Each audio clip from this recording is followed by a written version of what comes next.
Welcome to EntreNetwork, brought to you by Revision Marketing Group.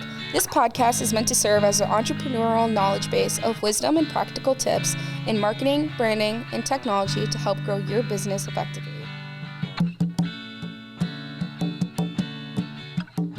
Yeah. Okay.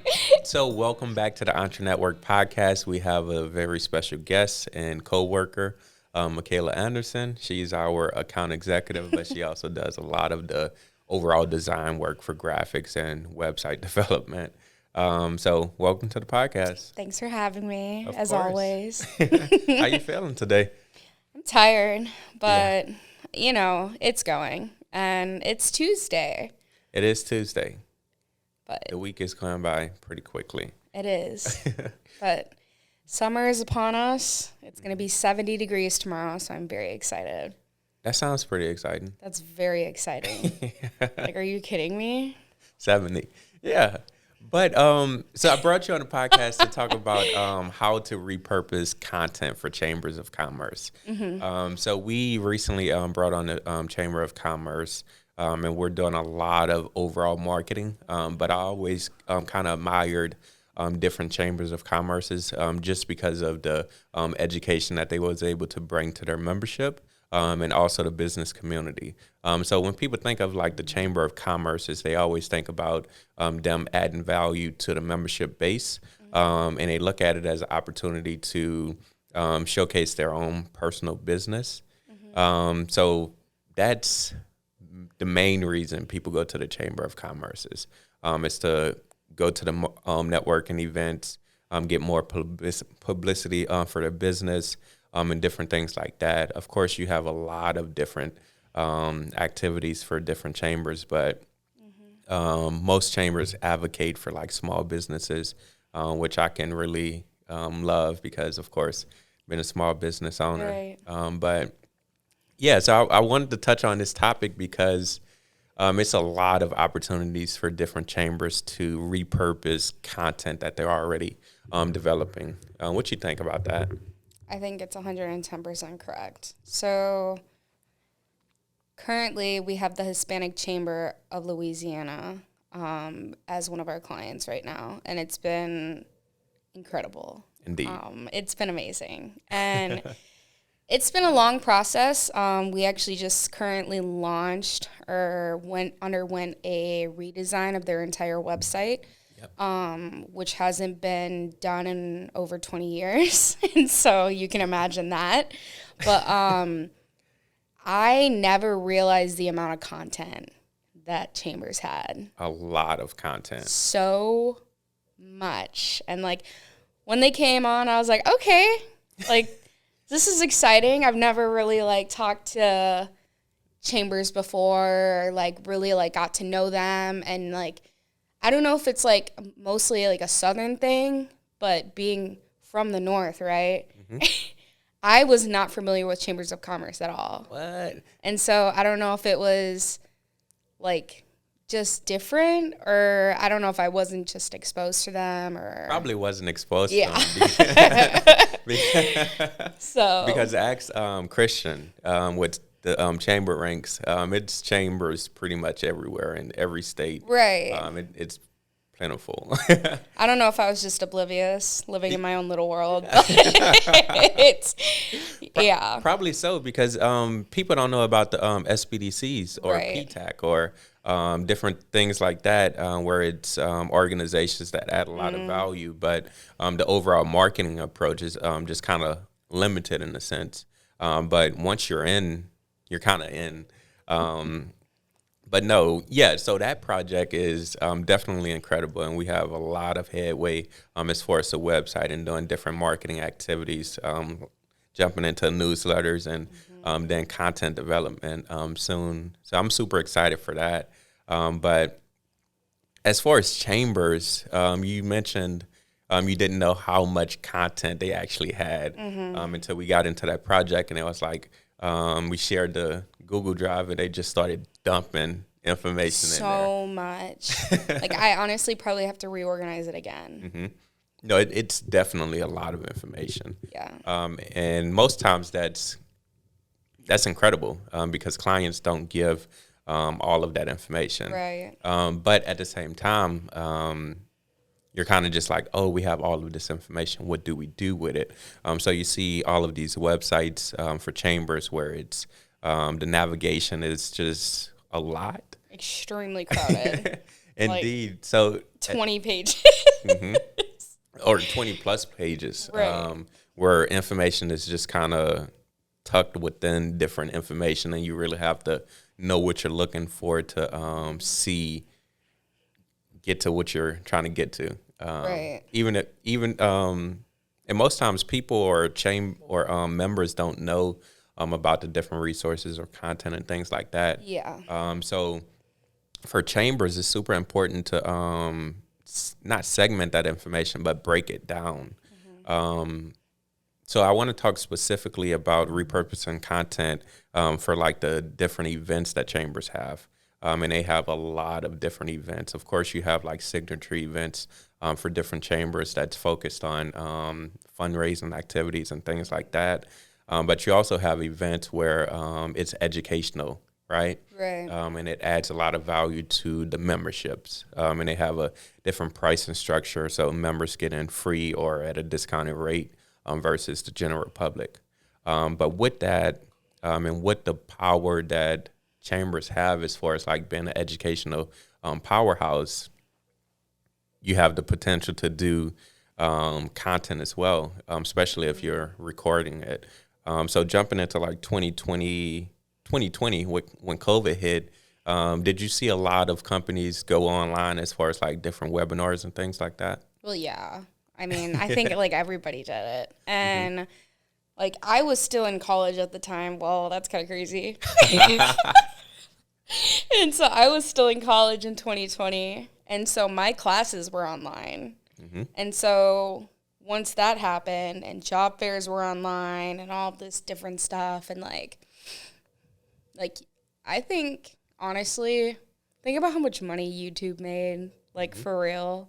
And so I think everything went online. And for it to be in like 2020 and everybody go from like being in person and doing all these different things, like I feel like businesses thought that that meant doors were shutting, which sometimes they did, but sometimes they didn't. But like honestly, with like it being online, I think people are now realizing that there's so much value that you can have with like putting stuff online, and they realize like the importance of like digital marketing and putting stuff out there, because if somebody does want, or if it is like an event that repeats or does want to do something like multiple times and you only have it like one time in person, but if you have like the opportunity to record it or even like take like a recording of it, put it as like a blog post, different stuff like that, like you can save so much time and repurpose it so many ways and reach so many different people. And so, yeah. Indeed. And for me, it's all about efficiency. So even with our signature events that we're putting on, it's all about the overall process. So coming up with the creatives and then making it a template for different ones that we want to duplicate, because that's pretty much all it is, especially if it's on one topic. But with 2020, as far as like COVID and everything and everybody moving online, I thought that was like a perfect opportunity for chambers to really be able to get not subscribers, but attendees for like webinars and things like that. And I'm sure they've seen a big increase in that. But even with that, probably sponsorships went down because it wasn't live in person and things like that, which is, I mean, it's a give and take kind of thing. But the potential to record that is a lot easier than trying to get a DSLR camera and do it for like an in-person event. Right. So I think if they recorded those seminars, like the starting in financing or how to market your business or how to do business with the government, so on and so forth, they have all of these experts with these seminars and webinars that provide a lot of value to the membership, right? But even with that, if you have like 100 attendees that sign up, And then you only have like 50 that actually show up and listen to the content or this expert speaker talk about something that can provide value to them, right? It's only 50 people. And a cost of getting that expert to be on this, and then all of the admin costs and things like that, probably not too much, but at the same time, you can repurpose that content to get a lot more out of it. Right. So with that, if you have like video content, it's super easy to transcribe that and put it on the website as a blog post, which means you benefit from SEO. And then you can also highlight the speaker, and then it becomes evergreen content where you can repurpose it into like a long form blog post for your benefit, the chamber benefit. And then next year, if you want to like repeat that one, you can spice that content up a little bit, but the meat and potatoes are kind of still there, which is super efficient to get more out of individual pieces of content. And we haven't even gotten into like the short form content yet. Right. No, that's a really good point. And like, that brings me back to like me being in college, because I know that when my professors, like, they either had, like, they were parents or whatever might have happened, and you could tell that this was a pre-recording at like midnight because that's the only time their children sleep. And like, low key, you're just kind of like, dang, I can't ask him questions right now, but like realistically, like you can always send them an email or do different things. And like he knows that like that content's going to be there for you to play back, watch it, hear it again. And like that was honestly, there's benefits and there's disadvantages, obviously. And so like the disadvantages were just like, well, you know, this isn't in person. I can't ask questions or specific ones or whatever. But being able to listen to it again and like do it however many times to where I feel like comfortable and like I'm actually like, okay, this makes sense, or taking notes or whatever it is. Like it really depends on what your audience is looking for in that moment.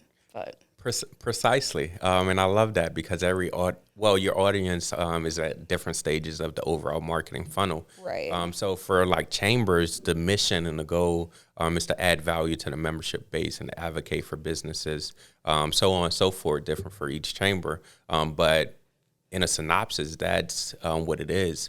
So looking at their overall journey, even if they're not like a member and they're on the fence about becoming a member, so on and so forth, you have that content on your website, which means you get the tracking information from like Google Analytics to retarget those people and push them to like a sign up form for membership, right? Which is super cool. But at the same time, if you do like the long form video and you make it gated on the website where you can only watch like 5 minutes worth of content, and somebody who's super interested in that specific event, and you don't have like their contact information, it's gated. So you can request their email address and then they can watch the entire video. And with that, you push them to the newsletter or so on and so forth. Upcoming events, stuff like that. Yep. And you nurture that relationship until they're ready to either pay for a membership because they see all of the benefits as far as like the gated content, or they just love the atmosphere of it, or they see that you do a lot of highlights of members, and they see the value of the membership front and back. But that content, it allows for you to get a lot more leads and push your content across different audiences. Right. But with that, it is like your audience is always going to be at different stages because for the most part, sometimes one person may be able to watch a video and they see value in being able to replay it, and that's where they are, right? They're just in the stage of thinking about starting a business or thinking about joining the chamber or thinking about this specific topic that they want to learn more about, and they're not truly ready to engage someone in like a question. Right. And that even plays out in like in-person events where they consume what the speaker is talking about, but they're not at that point to go up to the speaker for like FAQs or Q&A, questions and answers. So yeah, everybody's at like different stages, but I think it's a really great tool, or a really great concept to like really repurpose that content. Right. And like even with like the online libraries of like either different content too, like what I find super helpful is like when you do have it like built up in a way, if somebody has like questions about something, you can easily refer them to something that you've already have like ready to go. And so if it's like an FAQ about like, hey, how do I apply for membership? Or just like a blog post with like a list of FAQs, and that blog post has like internal links to either like your website or like YouTube links or different things like that. Like it's just a main hub. Yep. Which is great. Yeah, indeed, because chamber like staff members or chamber staff, they may have like questions about, well, we're doing all of the work as far as like repurposing this content. How do we benefit? Right. And if you flip that, the question becomes, how does the membership at large benefit, right? And I think if that's like the constant question, you're going to thrive as a chamber of commerce, and then as chamber staff, and then of course as chamber members, because as far as like how the members thrive, it's going to, or how they get value out of it is because that content is not just segmented into you have to attend this event at this time. Now you can do it on your own time, and that's the most powerful thing because different people are in different stages. And then at the same time, how chamber staff benefit is you get into a different audience, and then you also benefit for local SEO and things like that. And you also have a lot more inventory to push different things, right? So what if you, and we're just talking about a webinar where you transcribe it or you pull a video and you push it on like a blog post or something like that. But at the bottom, you can have like a newsletter or a call to action, or segmented throughout the blog. You can talk about the benefits of being a chamber member, so on and so forth. And people read that, they read the content as far as what the webinar is about, but they also get these small signals from the chamber about Membership. precisely. So more inventory to kind of push for members or even sponsors for that case. Right. No, I think that's a really good point. Awesome. And then the other one, as far as like content specifically for like webinars, is bite-sized content. So you have most speakers, especially if it's like an educational event, they talk about this topic that has so many great pieces of micro content. So say, for instance, you work with the chamber and you want to put on an event for how to design a website. You have so many different stages of website development to the point where that webinar is going to be an hour or hour and a half, but it walks you through the entire process. And looking at people or members or prospects on like social media, they may not be ready to commit to that full video. But if you take pieces out of it, such as the introduction where you talk about the benefits of having your own website versus just a Facebook page or something like that, and that clip is probably 1 to 2 minutes, they can probably commit to that, right? And then you have more inventory to push them to the long form content and get email address if you want it to be gated. So I mean, it's insane. No, yeah, it's so much. Like, there's so much you can do with it, and like, don't like the biggest piece of advice is like with chambers. There's so many different like people in that audience. Like, you're gonna have business owners. There's the young professionals, specifically in the Hispanic chamber we're working with now. And most chambers have like a young professionals group too. Right. And so it's like with that, you also have to keep in mind if this content is applicable to all of these different people, how can I get a hold of not only these young people, but also like these older, I don't want to say old people. Seasoned people. Seasoned. And so is it a newsletter? Is it a short form video?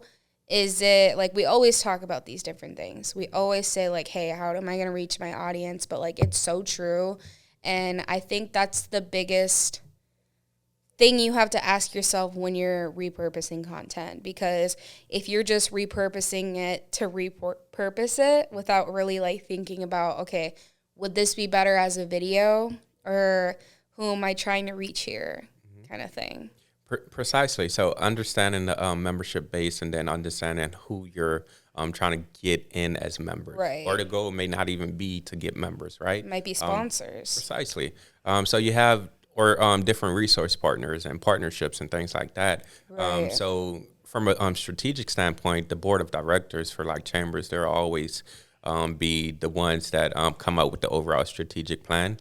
So you just have to make sure that the repurposing aligns with that and where you want to go as the overall chamber, right? Because if it's all about like board member retention or engagement, the content and the possibility to repurpose that may be a little bit different, where you want to have a content strategy that focuses on different things like that, not so heavily, but it slowly sprinkles on the overall content. But understanding the membership and where you're trying to go, and where these people actually engage, right? So is it the newsletter versus Facebook versus Instagram, so on and so forth? Because it may not make sense for you to repurpose a webinar into like bite-sized pieces and put that in the newsletter because you don't get a lot of engagement on the newsletter. Your Instagram may be the best asset for your chamber, or the most engaged, where that audience would see more value in it, right? So let me ask you this, and this is just like playing devil's advocate here. So if I'm a chamber who has primarily have like active members on Instagram or on Facebook, let's say Instagram for this matter, but I really, really want to build up my newsletter because it is truly like evergreen, like subscribers. And like typically, when I say that, typically people don't change their email addresses.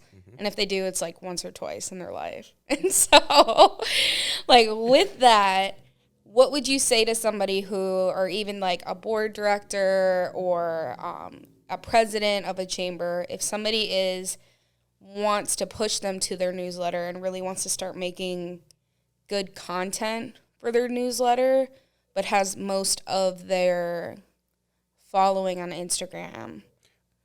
Good question. I would say push everything to the newsletter. And it seems archaic, but newsletters still work, especially if it's done right. For chambers, oftentimes that's the most engaged asset that they have as far as the overall audience size. And then it grows over time or it stays stagnant. But if you have automations and things in place to grow your newsletter organically, it's just going to grow because a lot of people come into contact with chambers, right? Right. So with Instagram or any kind of social media platform, you're always at it's not leisure. You're always dependent on that platform. So we've seen it a lot with like Facebook, where your overall reach decreases over time over the last 10 years, where if you had 10,000 subscribers or 10,000 fans on Facebook and you was able to organically reach like 5,000. Now that's been cut and cut to the point where you're only reaching 1 to 2 or 3% of your fan base. And you don't really get that with, or you don't have that problem with newsletters where of course you have people that unsubscribe and things like that, but it's still your own platform. Right. And most of the time, the open rate stays consistent. So yeah, I would say build up your newsletter as fast as possible. But with that, make sure the newsletter is acting as a directory of sorts, right?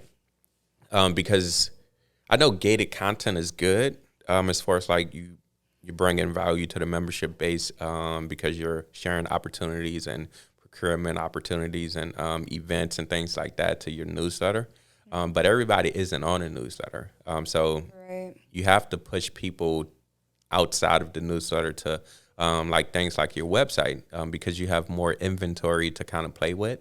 And you push them to your website and they can see all of these things, and then they can click on different things and like, oh, I didn't know that, so on and so forth. But yeah, the newsletter is definitely a really good platform to grow. Okay. Well, that makes sense. Awesome. But yeah, video content and those small snippets to really grow your social media because for us, and I say this because, or this episode is really because the podcast, right? We repurpose a lot of content for the podcast. And it's pretty much on the same, it's pretty much almost the same thing as the event that Chambers put on, where it's educational at heart. So you have these bite-sized nuggets that people can really engage with or consume in short form, right? And then you push those people back to the long form content if they want to engage with that long form content. Right. And that can be either like on YouTube where it's open to the public, or it can be part of a membership perk where you push out a lot of content, video content of speakers doing different, talking on different topics. And if someone wants to benefit from the long form, they have to sign up for membership, so on and so forth. That's a really good way to incentivize and showcase the value that the chambers add, in addition to all of the other perks that they offer, right? Right. Yeah, because it's a lot. And, like, I know Sidney talked about, like, we do a lot with, like, our video podcasts. And we do, and I think it does really apply to, like, with chambers, too. Because taking the time out of your day for an hour, 2 hours, set up, make the outline. I say an hour, 2 hours, but it's way more than that. And realistically, if you think about it, with a chamber event, like how many hours did you put into it to make flyers, contact speakers, to make like meal reservations, all of these other things, make sure you have sponsors, all of like everything. It's a lot. Yeah. And even with that, that's content because people want to see the behind the scenes. Oh, absolutely. And if your chamber is like engaged with the community, you have those people inside of chambers that really advocate for the local community and are out there with the people. So them turning on the camera and showcasing what they're doing specifically for this event that's 2 or 3 months out. That's not like super promotional content. Right. But it's soft marketing where you can build a personal brand for that individual, or you can build on their likeness in the community to push people to sign up for that event. And it's not just pushing a flyer out there. Right. Of course, that promotional content is needed, definitely, but come up with something different because you have opportunity to create content right every single day. Yeah. I mean, honestly, like, working at a marketing company and, like, seeing all these businesses, like, people really just, like, they love seeing how professional and, like, put together you are because it's, like, aesthetically pleasing. But everybody loves a good laugh. Mm-hmm. Everybody loves, like, the authentic side of somebody. Yep. Being, like, unapologetically, like, this is who I am. This is either hard, and I'm showing you guys, like, all the different things that, like, we have to go through that typically you wouldn't see anywhere else. Mm-hmm. Like, it's like have you ever seen the How It's Made show? Yes, I love the show. Where they, like, go through and they, like, you have to do this and this and this. Mm-hmm. Like, I love that because, like, you'd be like, damn, that goes into, like, one Lay's potato chip. Like, for real, though. Precisely. And people don't know that. And it goes back to, like, building a personal brand where you have so many or you have so much expertise in a certain field. And people don't know what goes into that, right? So specifically for you with like website design, people outside of that community or that Knowledge base. yeah, that knowledge base, they think it's hey, we can do it in 2 or 3 hours or something like that. Right. But the overall process, and if you give people insight into that in your own individual way, it builds your personal brand, one, which is super important, but it also showcases your expertise in a way that's not like, hey, I'm an expert kind of way, because I'm still learning. yeah, everybody is still learning. So Which is good. Like, don't act like you know everything, please.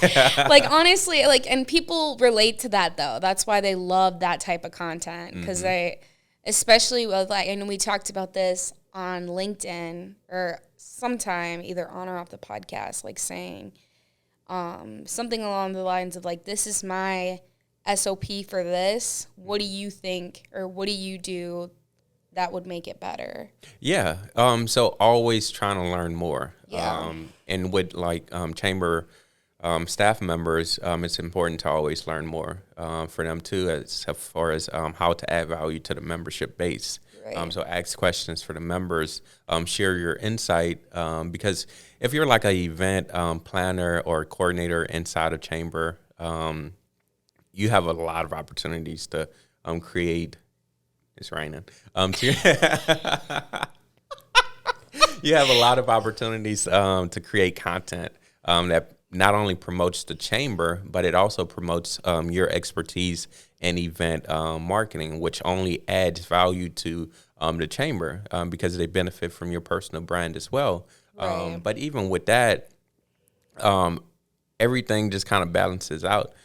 Because what the chamber gets is more marketing, and then more opportunities to push people to like different events or a membership base, or they like the event coordinator so much that they just want to see her work even more, or see the amazing events that they have. So it's not necessarily, hey, I want to learn about this event. It's, oh, I seen a behind the scenes from the event coordinator, and she did this and this and this, and I want to kind of see how it all turned out. So that's why I go to the event. And you have so many opportunities for that if you involve different team members. Yeah, content is everywhere. Right. And like with our client right now, I keep saying with our client, but like with Hispanic Chamber of Louisiana, I've honestly become like super close friends with Myra, and she's one of the presidents, or she is the president of the Hispanic Chamber. And she was super intimidating to me at first because I saw her as this like authority figure, very put together. But the more I was able to talk to her and like see her commitment to this and see how much joy it brings her, I think that made me feel closer to the organization rather than just like strictly, you're my client, I'm serving you at this point. And I think that's what people need, because like when people are a part of like a chamber of commerce, it's really great because it's for your business, right? But you want to know in your heart that like, okay, if I'm doing business with these people, or I'm recommending business to you, I want to know like you're great, and I want to support you no matter what. And I was talking about that with Josh Warren yesterday, and he was just like, I want to know at the end of the day that like this, because it falls on me too though, right? Because like if you're recommending bad business. Yes. So, but anyways, I'm getting off topic. No, that's absolutely true, because for every organization, it's made up of people. Right. So with people, if you just have a whole lot of butts in a organization, people may not work with you, right? Or they may not become members, because it's just the people and the makeup and the culture of the organization. But if you have people that people actually like, or they can relate to, and they want to get to know, they'll shop with you or become members because of that individual, or that interaction with different individuals. And that's true for pretty much all organizations except the bigger ones.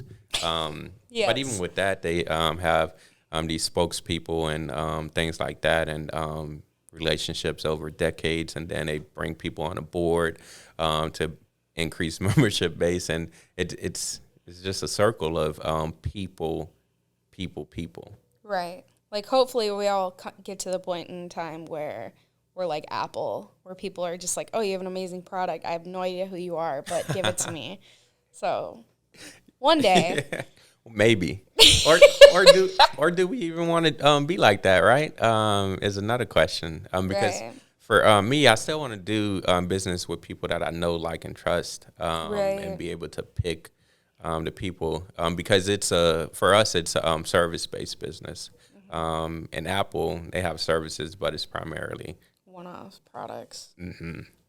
which is incredible, by the way. This is not sponsored. Which, if you want it to be. But yeah, so we touched on the webinars and seminars and different ways to repurpose that content. The other one is going to be like content that's generated off of people. So people being like new member signups, or one of the board members did something great and you want to like highlight them, or have content on your social media to highlight the work that the board members are doing in the community. You can also do that, and that's a really great way to involve more people in an organization, and have content where people actually share it and engage with it, because it's the individual. Right. If I'm on a board for like a chamber or something like that, and I do something on behalf of the chamber and the community, and they share that I did this, and they see my big old head, and I share it, right? My mom will probably share it, and then my wife will probably share it, so on and so forth, where you get more engagement off of the individual person, because nobody is really just advocating or working with an organization unless you have 100+ years in business, and they know that the talent that's coming through there, as far as like the board members and the members and different things like that, or quality, because you have systems and things in place to ensure quality. But if you're a relatively new organization, or it's super fluid as far as like the makeup and the culture from year to year, as different things happen, people are going to respond to individual people. Right. It's always going to be people to people. So knowing that and repurposing as much content based off of like the members, which adds value to the membership base, but it also gives you more opportunity to push brand awareness to the chamber, which is a win-win. Oh, win-win. yeah. For sure. And like, I don't know. I mean, everybody wants to see their face on a Facebook post. I mean, even if they don't, though, right? Like, they still low-key want the recognition. Like, don't even tell me otherwise. Because, like, if you get this award and they make a Facebook, you're like, oh, don't tell anybody about it. But they make a Facebook post about it, you're just like, you got to accept that. Yeah, you're like, okay. Of course, get permission first, though. Right. But you know what I'm saying. I do. It's good to be recognized for good things. Indeed. And it's a lot of opportunities to recognize the members and the board members and young professionals and things like that. But yeah, we touched on a lot of different things. Another way to repurpose content for like blogs, well, not blogs, for like webinars and things like that. If you don't, or you didn't get like video, you can still get audio. You can buy a really cheap audio recorder from Best Buy. This is not sponsored. And then just tape the event. And then from there, you can bring it into a tool like Otter, which is a transcription tool. It's super cost effective. Amazing. Where you can transcribe that audio and then create like different graphics of like quotes from that event. And it's a lot that you can grab from that specific event or any event, because it goes on for 45 minutes to an hour and a half. Right. It's just really about going through the content. And if it helps a lot if they have like a presentation and you can grab from that as well, Right. and do different quotes or different sound bites and post on social media. And then you can also do a podcast, which is a service that we offer. But even if you stay like event driven, which I definitely recommend that you guys do, you can repurpose that content, extract the audio, and then have a podcast where you just have a record of all of the events that you had. That's educational, right? So how to do things with the government, taxes 2021, the new updates, business launchings, where the speaker actually speaks, so on and so forth. It's just a lot of opportunity to repurpose everything that Right. chambers do. Right. And even if like you don't record it or you don't want to, making like whether it be like a downloadable, being like a 10-step guide to opening new doors for your business, or even like a blog post, because that's still going to reach your ideal audience, or at least one member of your ideal audience, I would say. Because I know Sidney, you specifically like reading long posts on LinkedIn. Love it. Yeah.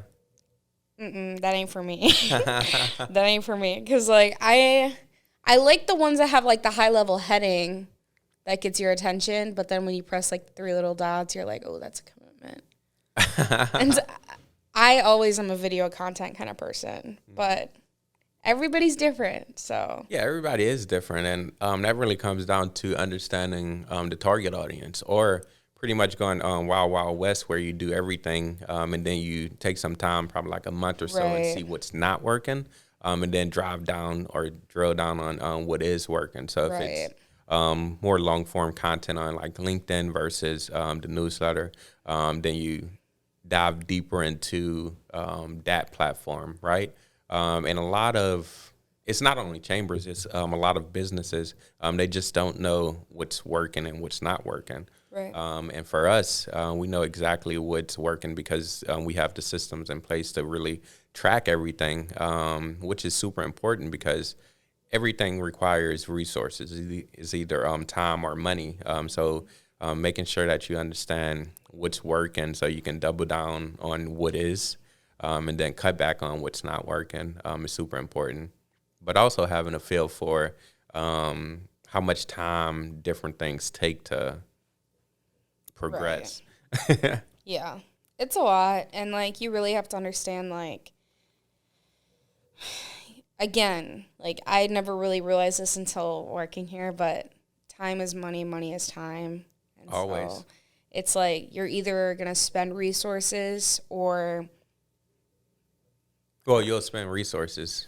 yeah, Yeah. exactly. Time or money. Because for like small businesses, and this is going on a tangent, but for like small businesses, it's always, hey, which one do you want to pay? Is it the time or do you want to pay the money? So do you want to come to this event and spend the time learning how to do SEO or learning how to do video production and then investing in equipment, so on and so forth? Or do you want to just pay the money to hire experts to do it? And that's always a question. It's always a question, I think, for everybody. Because for me, with like my taxes, it's like, hey, do I want to get this book, read it, learn how to do this, and still risk not doing it correctly? Right. Or do I want to go ahead and pay somebody else that's an expert to go ahead and do it? Right. Because the 4 or 5 hours that it takes, longer than that, but the time that it takes to learn how to do that, and then the worry of not doing it right and what's the consequences of that, it may be like $1,000 as far as like hourly wages for me. That takes away from the overall business and project management and things that you could have been doing with that time, versus 250 that you just pay in resources financially for somebody else to do it, and then you also benefit from not worrying about if it's done correctly. Right. Hopefully. Hopefully, exactly. Hopefully.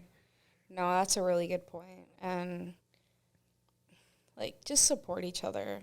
Support other businesses, and like if you willingly admit like I'm not great at this and you're like, okay, I either want to learn from you or I know I can trust you kind of thing. And so either one is not bad. Either one is great, actually.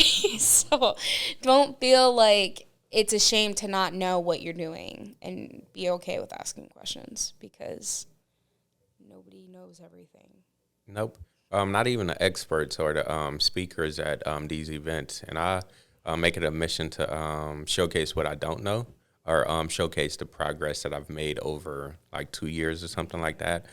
Because specifically for like podcasting, didn't know anything about it until until really like getting into it. Even with like research and things like that, you don't really know until you get into anything. Right. So with that and documenting the overall process and teaching people where I was like 2 years ago versus where I am now in the process and which it took to get there, instead of standing on this pedestal like, hey, this is where I'm at now and this is how it's always been. You showcase the process that you took to get there, even the failures, right?